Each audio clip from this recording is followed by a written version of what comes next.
S അച്യുതാനന്ദന്റെ ആരോഗ്യനില സംബന്ധിച്ച് ഏവരും ഉറ്റുനോക്കുന്ന ഒരു കാര്യമാണ്. അതിലേക്ക് പോകാം. ഹൃദയാഘാതത്തെ തുടർന്ന് ആശുപത്രിയിൽ പ്രവേശിപ്പിച്ച മുൻ മുഖ്യമന്ത്രി VS അച്യുതാനന്ദന്റെ ആരോഗ്യനില അതീവ ഗുരുതരമായി തുടരുകയാണ്. ജീവൻ രക്ഷാ ഉപകരണങ്ങളുടെ സഹായത്തോടെയാണ് ചികിത്സ പുരോഗമിക്കുന്നത്. ഹൃദയമിടിപ്പും ശ്വാസോച്ഛ്വാസവും സാധാരണ നിലയിൽ കൊണ്ടുവരാനാണ് ശ്രമമെന്നും പുതിയ മെഡിക്കൽ ബുള്ളറ്റിനിൽ പറയുന്നുണ്ട്. വിവരങ്ങളുമായി ചന്തു ചന്ദ്രശേഖർ തിരുവനന്തപുരത്തു നിന്നും ചേർന്നു. ചന്തു, പുതിയ മെഡിക്കൽ ബുള്ളറ്റിൻ പ്രകാരവും ഗുരുതരാവസ്ഥയിൽ മാറ്റമൊന്നുമില്ല എന്ന് തന്നെയാണ് മനസ്സിലാക്കാൻ കഴിയുന്നത്. ഏറ്റവും പുതിയ വിവരങ്ങൾ എന്തെല്ലാമാണ്?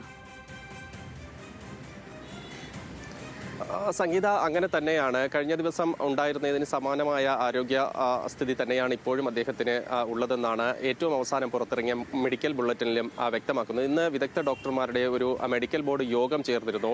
ആ യോഗത്തിന് ശേഷമാണ് പുതിയ മെഡിക്കൽ ബുള്ളറ്റിൻ പുറത്തിറക്കിയത്. ആ മെഡിക്കൽ ബുള്ളറ്റിനിൽ വ്യക്തമാക്കുന്നത് ജീവൻ രക്ഷാ ഉപകരണങ്ങളുടെ സഹായത്തോടു കൂടി അദ്ദേഹത്തിൻ്റെ ശ്വാസോച്ഛ്വാസവും ഹൃദയമിടിപ്പും സാധാരണ നിലയിലേക്ക് കൊണ്ടുവരുന്നതിനുള്ള ശ്രമമാണ് നടക്കുന്നതെന്നാണ് ഈ വിദഗ്ധ ഡോക്ടർമാരുടെ സംഘം കൃത്യമായ ഇടവേളകളിൽ അദ്ദേഹത്തെ നിരീക്ഷിച്ചു വരികയാണ്. കഴിഞ്ഞ ദിവസം വ്യക്തമാക്കിയതിനനുസരിച്ച് ഈ ഡയാലിസിസുമായി ബന്ധപ്പെട്ട് 72 മണിക്കൂർ നിരീക്ഷണത്തിലാണ് അദ്ദേഹം. ആ 72 മണിക്കൂർ ഇന്ന് രാത്രിയോടുകൂടി 7 മണിയോട് അടുപ്പിച്ചാകും ആ 72 മണിക്കൂർ പൂർത്തിയാകുക. അതിനുശേഷം വീണ്ടും അദ്ദേഹത്തെ പരിശോധിച്ചതിനു ശേഷം ആരോഗ്യ സംബന്ധമായ മറ്റു വിവരങ്ങൾ, കൂടുതൽ വിവരങ്ങൾ അപ്ഡേറ്റ് ചെയ്യാമെന്നതാണ് ഇപ്പോൾ ആശുപത്രി അധികൃതർ വ്യക്തമാക്കുന്നത്. എന്തായാലും കഴിഞ്ഞ ദിവസത്തേതിന് സമാനമായി കഴിഞ്ഞ ദിവസം അദ്ദേഹത്തിന്റെ മകൻ വ്യക്തമാക്കിയിരുന്നത് രാവിലത്തേതിനെ അപേക്ഷിച്ച് വൈകിട്ട് കുറച്ച് പുരോഗതി ഉണ്ടായിരുന്നു എന്നതാണ്. അത് EEG ടെസ്റ്റ്, അതായത് തലച്ചോറിന്റെ പ്രവർത്തനവുമായി ബന്ധപ്പെട്ട EEG ടെസ്റ്റിലൊക്കെ ഒരു പുരോഗതി ഉണ്ട് എന്ന ഒരു റിപ്പോർട്ടാണ് കഴിഞ്ഞ ദിവസം ലഭ്യമായിരുന്നത്. അതിന്റെ അടിസ്ഥാനത്തിലാണ് അദ്ദേഹം കഴിഞ്ഞ ദിവസം ആരോഗ്യസ്ഥിതി സംബന്ധിച്ച പുരോഗതി അറിയിച്ചിരുന്നത്.